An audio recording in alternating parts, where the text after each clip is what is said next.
Hey all, this is Eucep again, and yeah, I finished building the Turn A Musha Gundam. Yeah, I had some problems with it.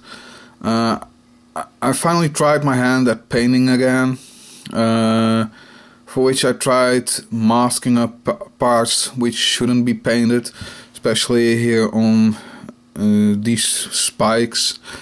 Didn't really go as well as I wanted to because the paint flowed underneath the crap tape, this stuff.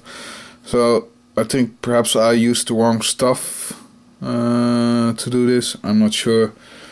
Luckily I managed to clean it up nonetheless, scraping it off where needed. But the end result, combining paint and stickers, came out quite well. As you can see, I didn't paint the pilot figure. I thought by the looks of it that it was a girl, but apparently it's a guy. Because I actually went on YouTube to actually see something about this series, but I'm not going to bother to actually try and paint him, because that kind of detail work I really cannot do. That's way too finicky for me. So it will stay like this and probably be stored in the loose parts box for most of my Gundam stuff. And let's move on. He has a gun, which he can hold just fine. Looks quite akin to what I've seen in the little bit of the show which what I looked at. I also looked at a review of Too Old for Toys for the normal Turn A SD Gundam, and well, that one has a lot less good gun than this one. That one has, well, just a one-piece gun. This one is made out of 3 parts and looks fairly good. It also serves as a sheath for the sword, at least the normal sword. Sword I'll get to in a moment.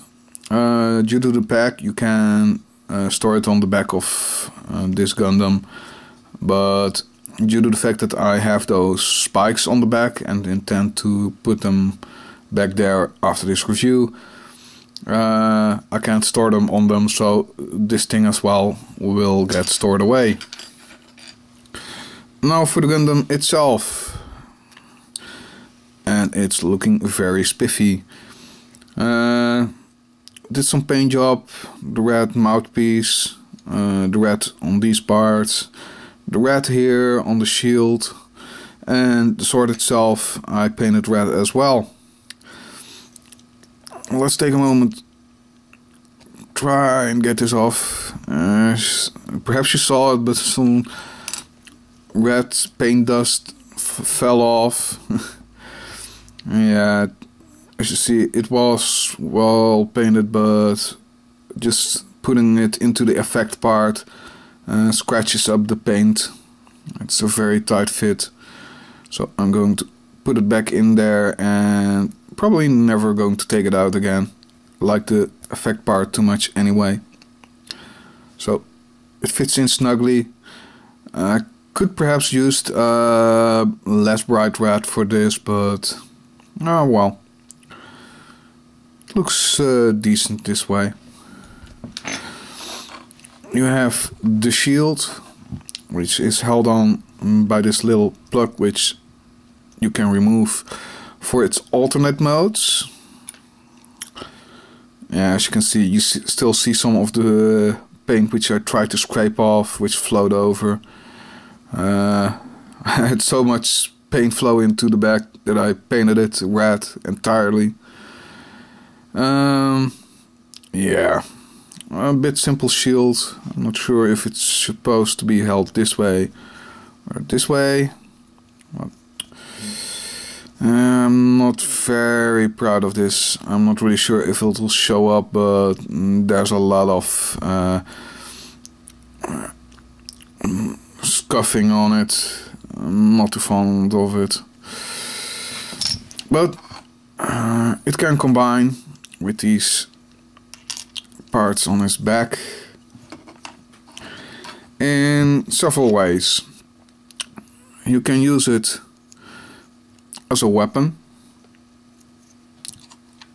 by plugging it in like this, and you end up with something of a claw weapon using this still as the handle, which is in itself a nice effect. The box also shows it like this, some kind of shuriken thingy. I'm not really sure what to make of it, but it's supposed to be some kind of throwing star. Who knows? You can also remove both parts and attach them to these pegs to make the super shield. And yeah, here you can quite well see that the red really went the wrong way and I can't really get it off.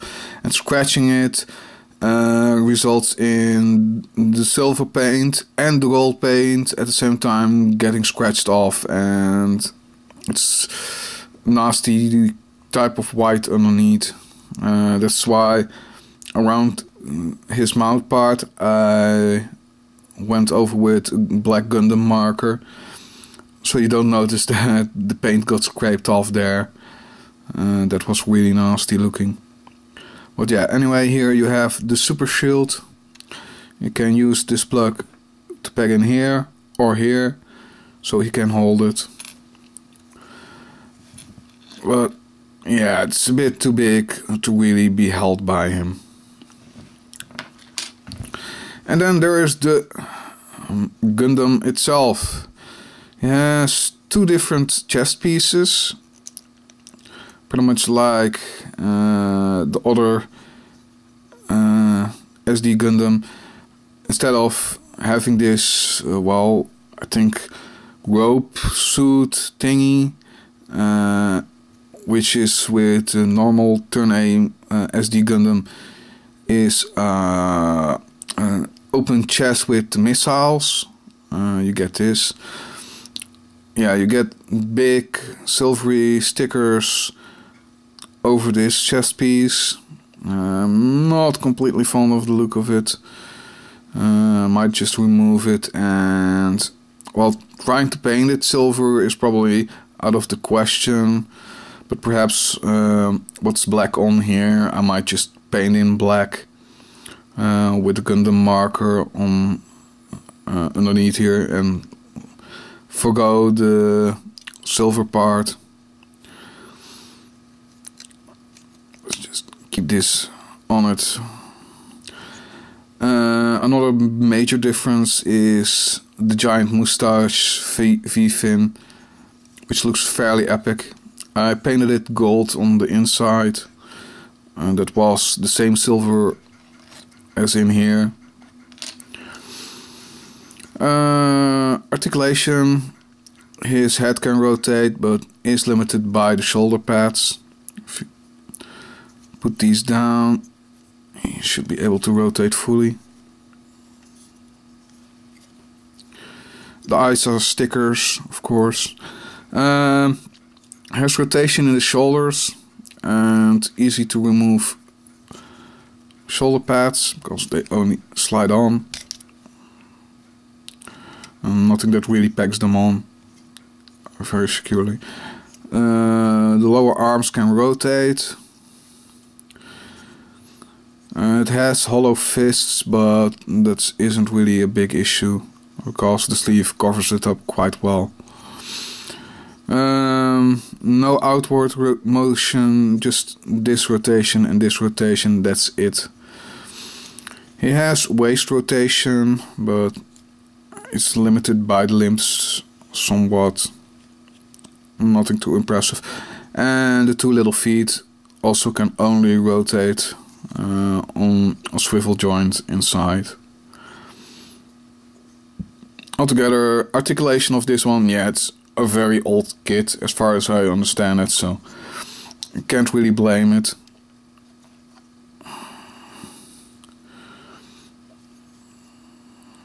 Yeah, I tried to give it some coloring here, but I have to instead of Gundam marker, I'm going to have to paint it over.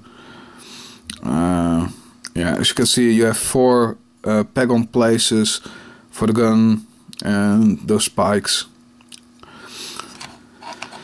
Yeah. Altogether, I do like this little kit.